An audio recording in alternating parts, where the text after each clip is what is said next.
Oatmeal यानी JEE के biscuit बनाने की विधि के अनुसार 2 कप आटा चाहिए 3 कप जेई के लिए। कितने कप आटे की जरूरत होगी यदि ज्यादा मात्रा में बिस्कुट बनाने हो और 9 कप जेई का प्रयोग किया जाए? तो बताया गया है कि 2 कप आटा है, इसे यहां लिख देते हैं। 2 कप आटा चाहिए हमें प्रत्येक 3 कप ओटमील के लिए। 3 कप्स ऑफ ओटमील। 3 कप जई के लिए। 3 कप जई के लिए चाहिए।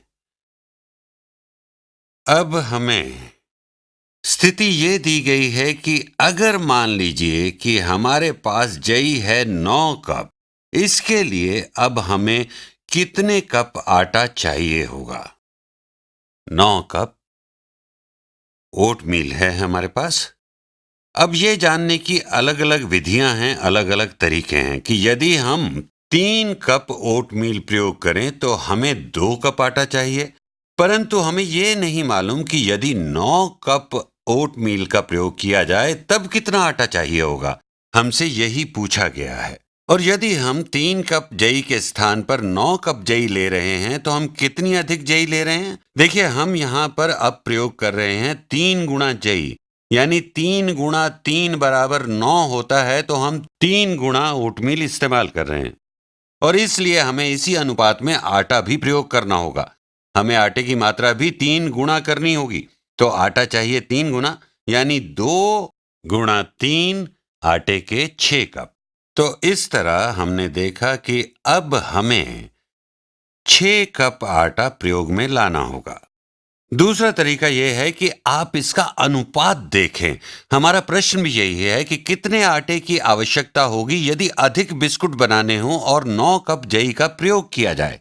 तो 2 कप आटा, 2 कप्स ऑफ फ्लावर बटा 3 कप्स ऑफ ओटमील, 3 कप जई बराबर है प्रश्न चिन्ह। प्रश्न चिन्ह कप आटा, मतलब हमें मालूम नहीं है कि आटा कितना लेना है, इसीलिए इस चिन्ह का प्रयोग किया गया है।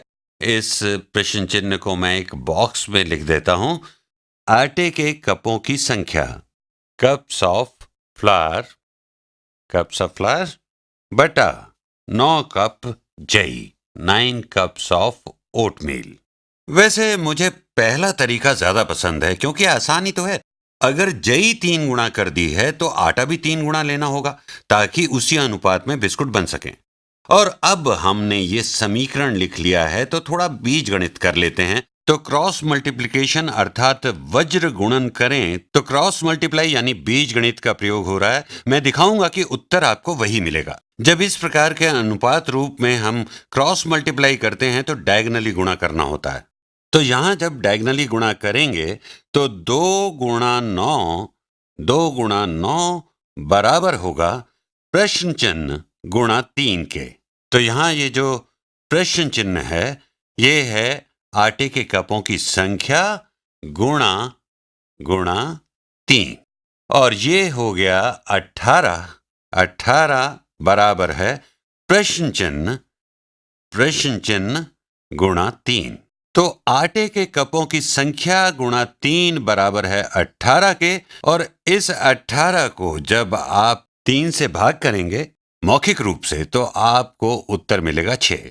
तो हमें मिला प्रश्न चिन्ह बराबर है 6 कप आटा। वैसे ये उत्तर हमें अपनी कॉमन सेंस से भी मिल गया था। अब आप सोच रहे होंगे कि ये क्रॉस मल्टीप्लिकेशन कहां से आ गया, क्या मतलब है इसका? यहां अनुपात का एक समीकरण है। ये क्या कार्यशैली हुई, कैसे काम किया कि इसके हर को इसके अंश से और इसके अंश को इसके हर से गुणा करते हैं और वो दोनों बराबर होते हैं। तो ये आया सीधे बीजगणित से।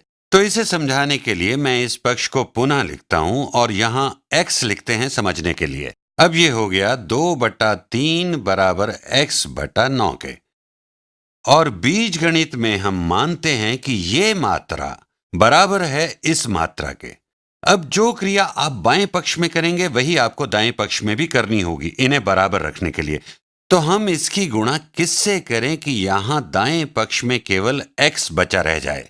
तो हम इसकी गुणा किससे करें कि केवल x बचा रह जाए? तो इसके लिए हमें इसे 9 से गुणा करना होगा।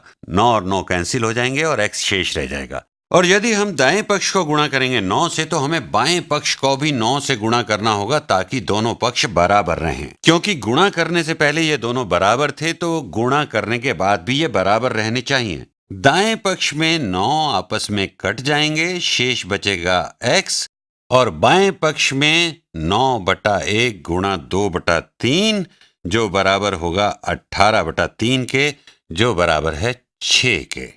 तो ये सभी हल जानने के सही तरीके हैं। मैंने आपको इतना कुछ समझाया कि आपकी समझ में आए कि क्रॉस मल्टीप्लिकेशन कैसे काम करता है। वैसे ऐसी आसान समस्या तो व्यवहारिक बुद्धि यानी कॉमन सेंस से भी हल हो जाती है।